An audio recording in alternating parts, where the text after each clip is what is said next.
Hey everybody, what's going on? We're back. Video coming to you. This one, who's this question from, babe? I don't know what her name is. Alicia. Alicia. All right. Lish. I think her Instagram was Lish. Lish_0404. And Alicia's question was, what was her question, babe? I would love to know some realistic expectations for building muscle while breastfeeding. I know our bodies prioritize calories and I'm anxious to regain my muscle and strength. However, I do not want to sacrifice my milk supply. Any info is appreciated. Okay, amazing.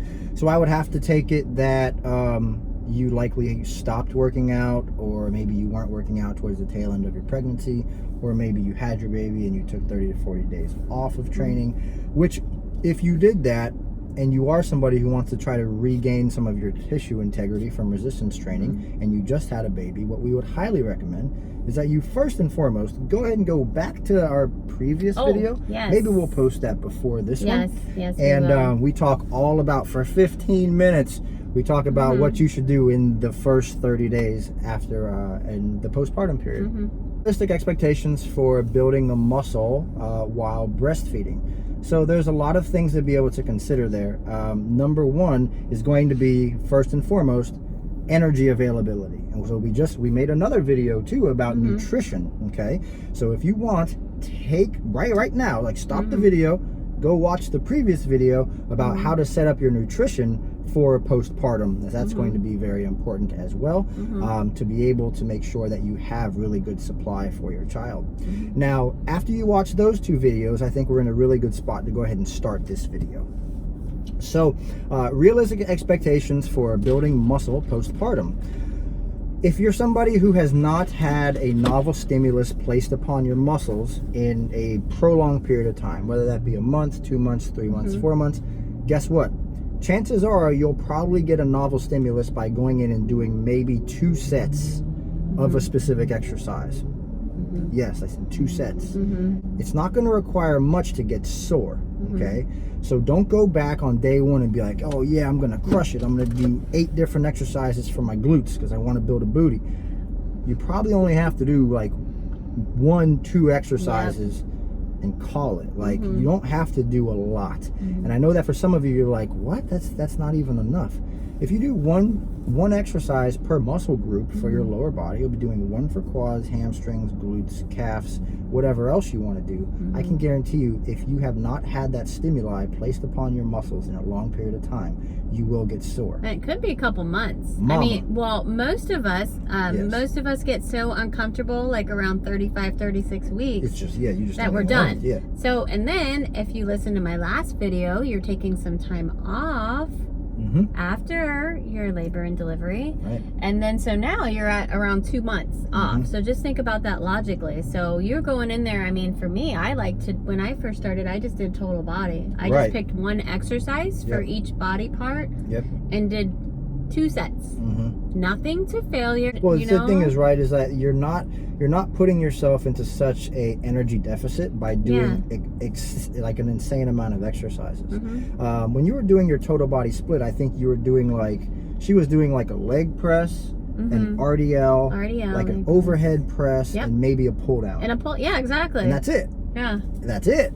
That's the whole workout. And you were doing that 3 days a week? And sometimes I did, and sometimes I got them biceps in there a little bit. And you were doing that 3 days a week, right? Yeah, 3 days. Okay, perfect. Yeah. So if we want to get back some of that tissue integrity, we want to isolate those larger muscle groups. So again, pick an exercise for your lower body that involves knee flexion.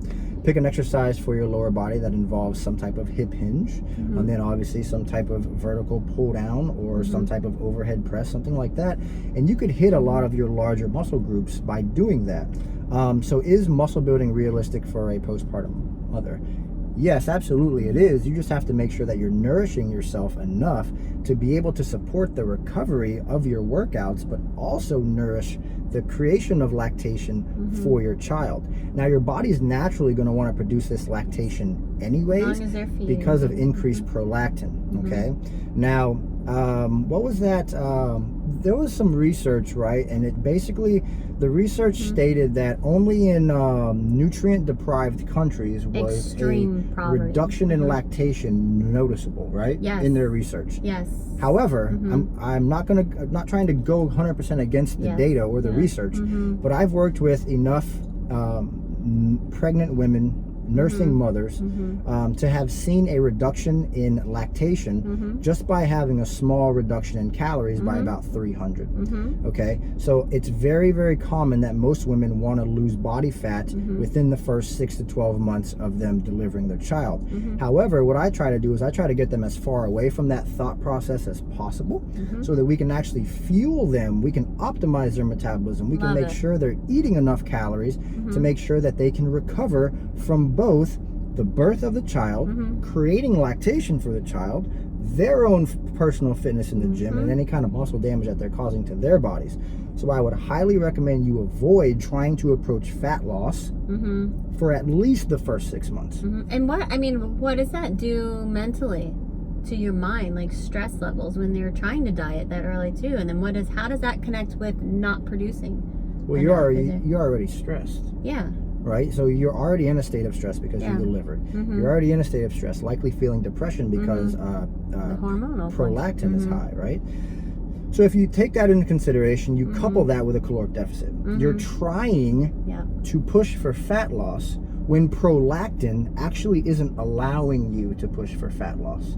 So if you think about this logically, when prolactin is elevated, okay, it's trying to preserve your adipose tissue on your body because it knows that your body needs the fat to be able to have the energy availability to create the milk supply to feed your baby. So think about that. Next time you want to go into fat loss right after having a baby, remember, prolactin is elevated. We cannot do that in that environment.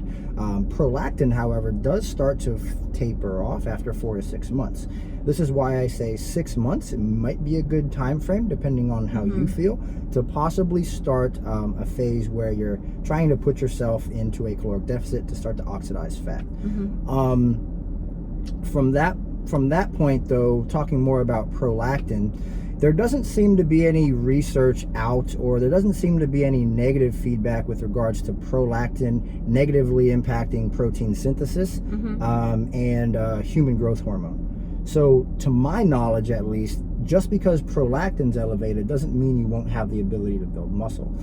I actually think that you can have the ability to build muscle because muscle protein synthesis is not negatively impacted by the increase in prolactin. So as long as protein requirements are high enough, as long as the stimulus is novel enough, you should be able to regain some of that tissue integrity postpartum. And we would say that waiting maybe 30 to 40 days postpartum would be a great idea. Starting slow. And then go ahead and get yourself, easing yourself back into the gym, utilizing a total body routine, leg press or squat, and probably not even squat because your core is super weak.